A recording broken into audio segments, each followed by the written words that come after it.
Laws of nature की हमने बात की। आज हम फोर्थ लॉ स्टडी करेंगे। Law of process and outcome, उसके बाद लॉ ऑफ पेशेंस और उसके बाद लॉ ऑफ लर्निंग। चौथी चीज जो आती है that is law of focus, कि आपका फोकस कहाँ पे है।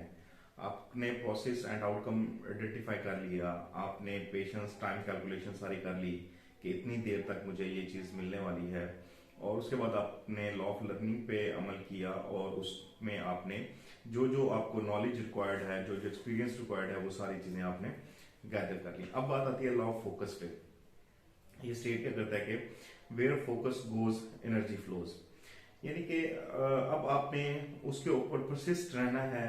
आपका फोकस जो है वो आपका आउटकम और प्रोसेस पे होना चाहिए। यानी कि एक आउटकम आपने डिसाइड कर लिया, अब आपका फोकस आउटकम प्रोसेस पे होना चाहिए।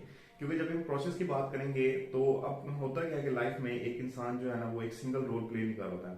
मोस्टली हम लोग जो गलती करते हैं लाइफ में, हमने सिर्फ एक एरिया डिफाइन किया होता है या एक आउटकम हमने डिफाइन किया होता है, हम उसी को अचीव करने की कोशिश कर रहे होते हैं। जबकि एज अ ह्यूमन बीइंग हम देखें तो हम मल्टीपल रोल प्ले कर रहे हैं लाइफ में। लाइक कि हम as a brother role play कर रहे हैं, as a father role play कर रहे हैं, as a son role play कर रहे हैं, एज अ कलीग एक रोल प्ले कर रहे हैं, एज अ फ्रेंड एक रोल प्ले कर रहे हैं।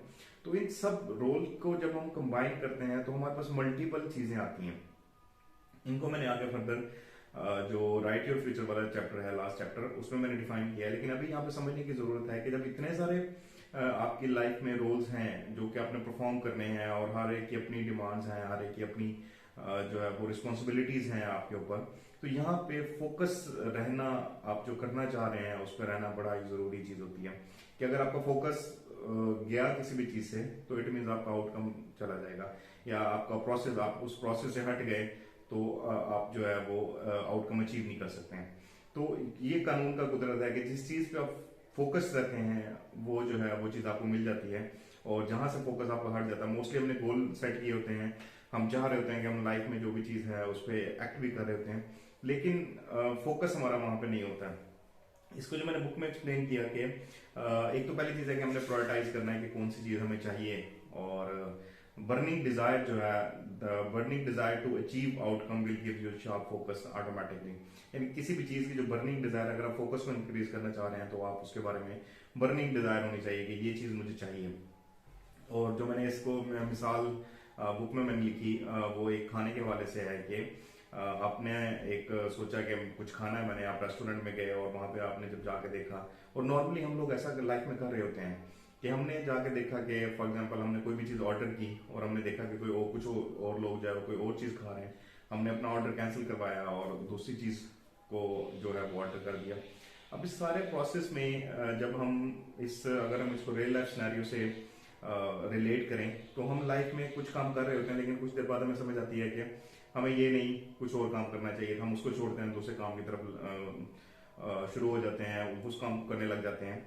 तो इससे क्या होता है कि इससे हमारा फोकस डाइवर्ट हो जाता है। अब फोकस डाइवर्ट होता है तो आपको अल्टीमेटली वो चीज आप छोड़ देते हैं। तो इसी तरीके से हम मल्टीपल टाइम जो है वो लाइफ में डिफरेंट चीजों के पीछे भाग रहे होते हैं। हमने जो कि पहले 3 लॉज के ऊपर काम नहीं किया होता, तो हमें पता ही नहीं होता कि हमने एक्चुअली फोकस हमारा किस जगह पे होना चाहिए। हम लोगों को देख के अपनी प्रायोरिटीज चेंज कर रहे होते हैं, लोगों को देख के थोड़ा इंप्रेस हो रहे होते हैं, या जैसा वो कर रहे हैं वैसा हम करने की कोशिश करना शुरू कर देते हैं। तो ऐसी चीजों से फिर आपको वो आउटकम नहीं मिलेगा, या आप लाइफ में फिर इन द एंड आप सोच रहे होते हैं कि काश मैंने जो है वो कोई भी एक आउटकम जो आप अचीव नहीं कर सके, वो मैंने उसी पे फोकस किया होता तो वो चीज आपको अचीव हो जाती। तो focus is the most important thing जिसके ऊपर आपने काम करना है। आपको क्लियर, सारी चीजें क्लियर होनी चाहिए, और तभी आप उस चीज को कर सकते हो। और इतने सारे रोल के साथ आप जब मल्टीपल रोल्स लाइफ में प्ले कर रहे हैं तो उसके साथ आपने लेके चलना है इस चीज को कि कैसे हम अपने आउटकम को अचीव कर सकते हैं, या जो भी चीज हम लाइफ में चाह रहे हैं उसको हम कैसे हासिल कर सकते हैं।